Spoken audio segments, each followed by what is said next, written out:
Iniciando aqui no capítulo de número 3, página de número 37, para quem está nos acompanhando, é honrosa a sua presença aí do outro lado.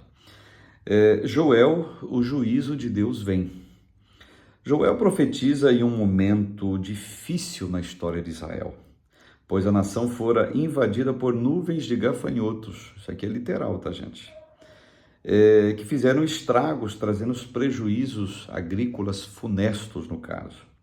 E tal situação era reflexo do juízo divino, frente ao empobrecimento espiritual que o povo estava vivendo. Além disso, Joel profetiza outros 2 juízos que estavam por vir.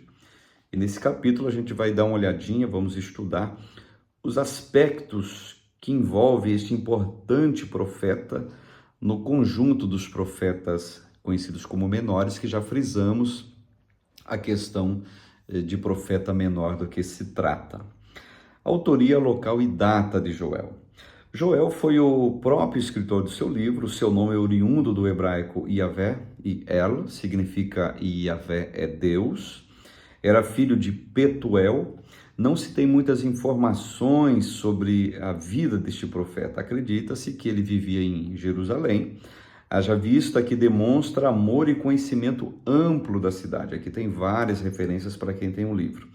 Inclusive no Novo Testamento, Joel é citado apenas em Atos capítulo 2, evidentemente, é citado num momento muito importante da igreja. Ou seja, aquele pregador escalado para pregar no dia da inauguração da igreja, vou colocar aqui entre aspas, o Pedro, ele faz alavanca, digamos, textual para sua mensagem daquilo que o profeta Joel falou. Está lá em Atos capítulo 2, do verso 16 até o 21. Sobre a data do profeta Joel, MacArthur, ele esclarece o seguinte: a datação da escrita do livro é estabelecida apenas com base na sua posição canônica, nas alusões históricas e nos elementos linguísticos, considerando a ausência da menção de qualquer outro poder mundial posterior, no caso Assíria, Babilônia e Pérsia. Número 2, o fato de que o estilo de Joel se assemelha mais ao de Oséias e de Amós do que os profetas pós-exílio, e os paralelos verbais com outros profetas anteriores. Uma data final do século IX, durante o reinado de Joás, provavelmente. Parece ser mais convincente a datação do livro.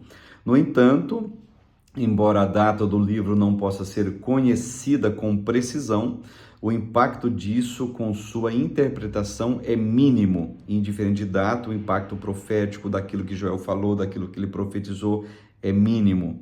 A mensagem de Joel, ela é atemporal, formando uma doutrina que pode ser repetida e aplicada em qualquer era.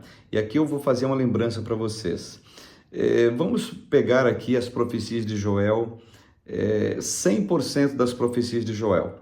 Queridos, nada mais, nada menos do que 75% das profecias que estão no livro de Joel, olha só, elas ainda não se cumpriram. Então a linguagem de Joel, a linguagem profética, aquilo que ele vaticinou, ela é muito atual, muito atual. Então, com muita felicidade, o MacArthur, ele declara que o livro, que a mensagem de Joel, ela é atemporal, formando uma doutrina que pode ser repetida e aplicada em qualquer era. Então, eu não tenho medo de afirmar que o livro de Joel é para hoje, é para esses dias, é para os nossos dias, com toda certeza. Página 38, o tema de Joel. Segundo MacArthur, o tema do livro de Joel é o dia do Senhor. Ele permeia todas as partes de sua mensagem, tornando o tratado mais sistemático sobre o assunto do Antigo Testamento, assunto que expressa dia do Senhor. A expressão dia do Senhor trata de um período em que o juízo de Deus se manifestará sobre aqueles que se levantam como seus inimigos. Quem usou esse termo posteriormente foi o profeta Obadias, cerca de 20 anos antes de Joel. o Deus Todo-Poderoso, Santo, Eterno, Magnífico, em grandeza e poder, derramará sua ira e manifestará sua justiça, que é plena e fiel. Portanto, não se trata de um período de tempo específico, cronológico, Joel. Por isso que é um livro atemporal. Ou seja, todo momento que Deus entra em juízo, seja o registro bíblico, seja o registro extra-bíblico, ele é uma expressão do juízo de Deus dito pela boca do profeta Joel. Então, nesse sentido, o juízo de Deus, ele não tem data. Por isso que pouco importa, digamos assim, a datação exata do livro do profeta Joel. Página 39, contexto histórico. O contexto histórico do profeta, da profecia de Joel, envolve momentos delicados que a nação estava atravessando. Segundo MacArthur novamente, Tiro, Sidom e Filístia fizeram frequentes incursões militares contra Israel. Além disso, a seca assolava a terra por longos dias e, para completar, gafanhotos, literalmente isso aqui, gente, invadiram toda a região, causando severos problemas econômicos. Contexto religioso e espiritual da época de Joel, página 40. O livro de Joel não faz menção direta a pecados cometidos pelo povo, tais como a idolatria, a prostituição, o roubo, dentre outros. Porém, há indícios de que a indiferença espiritual assolava a nação. Portanto, Deus usa o profeta para chamar o povo ao arrependimento. Então, se a gente pensa que indiferença com relação às coisas de Deus, não tratando isso com seriedade, com temor, com respeito, Deus não leva em conta, muito pelo contrário daquilo que está sendo ensinado no livro do profeta Joel. Como está citado no livro, não existe pecados específicos. O que mais se aparece, olha que interessante, é indiferença com as coisas espirituais, ou seja, com as coisas de Deus.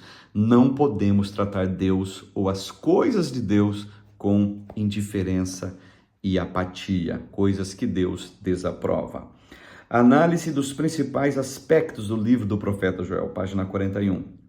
Conforme foi observado, o dia do Senhor é um dos elementos de profundo impacto no livro do profeta Joel.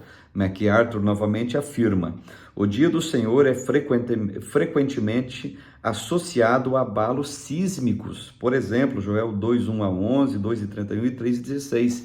Violentas condições climáticas, nuvens e densa escuridão, cataclismo como um grande e terrível dia, que como destruição poderosa da parte do Todo-Poderoso virá. Joel 1:15. Então, porém, na segunda parte do livro, o profeta é usado por Deus para trazer uma mensagem de esperança. Estava falando de juízo, mas na segunda parte entra com a expectativa de esperança. Deus nunca mostra só a doença. Deus traz a doença, evidencia ela, mostra, mas Deus sempre traz o antídoto. Deus traz sempre a solução, sempre traz o remédio. Então, porém, repetindo novamente, na segunda parte do livro, o profeta é usado por Deus para trazer uma mensagem de esperança e a promessa de que o Espírito Santo seria derramado sobre toda a carne. A passagem muito clássica, conhecidíssima de Joel, que é Joel capítulo 2, versículo de número 28. Então é um livro de juízo, mas também é um livro de profunda esperança, porque o Espírito Santo foi prometido que viria e ele veio. Atos capítulo 2, e está conosco até hoje. E na página 45, uma questão para reflexão. Em sua opinião, como é possível identificar quando o coração não está aquecido para oferecer o verdadeiro culto a Deus? Então, conforme eu frisei, a indiferença é o pecado que mais aparece no livro do profeta Joel. E aqui nessa reflexão, nós lembramos que o nosso coração tem que estar totalmente voltado a Deus e às coisas de Deus. Página 47, capítulo 4, Amós, o resgate da verdade na adoração e na justiça. A Bíblia Sagrada é a revelação do Deus único e verdadeiro. Ele, que é o Senhor e sustentador de todas as coisas, é também o Deus de toda justiça.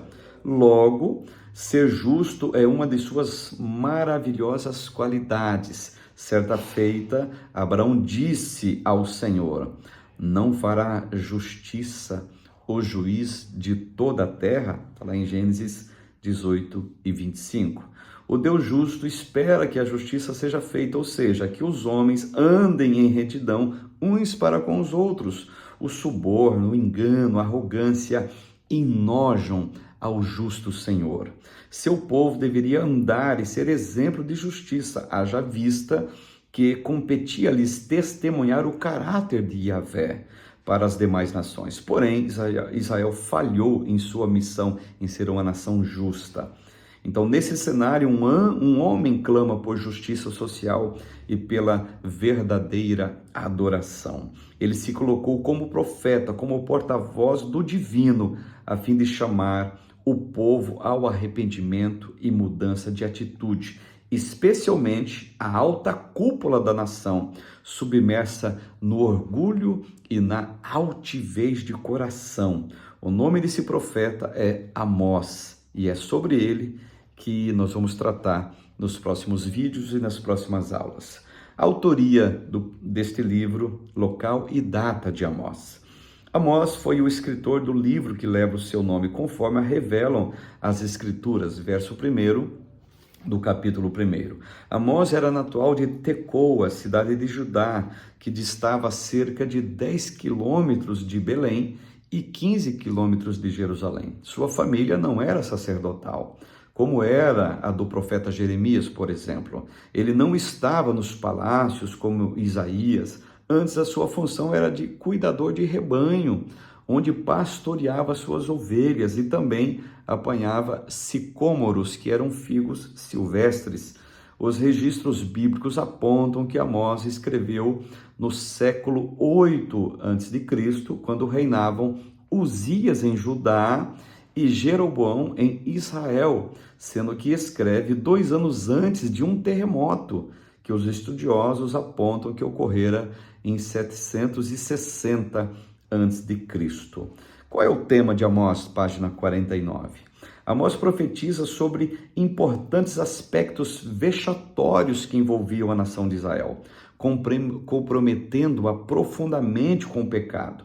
Era evidente que a corrupção moral que envolvia a nação, a começar pelos líderes políticos e religiosos, desencadeando no povo com práticas absolutamente contrárias à lei do Senhor.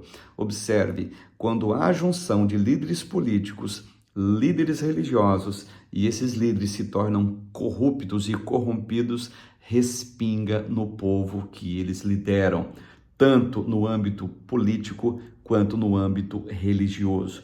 Observe que essa junção, ela sempre foi maléfica, ela sempre foi tóxica, quando há junção de política com religião, e por mais que eles sejam, digamos, bem intencionados nos seus discursos, mas acabam se corrompendo, e quem recebe o resultado disso, se corrompendo também, é o povo que eles lideram, âmbito político e âmbito religioso. Parece que esse círculo é sempre vicioso, aconteceu no passado, infelizmente acontece no presente, e se continuar da mesma forma, vai acontecer no futuro também. Qual é o contexto histórico de Amós? O contexto histórico de Amós envolve os tempos de prosperidades alcançados por Jeroboão II. Por meio deste rei, o reino ampliou-se, gerando, consequentemente, muitas riquezas, pois assim como seu pai Joás, ele tinha restabelecido os termos ou as fronteiras de Israel.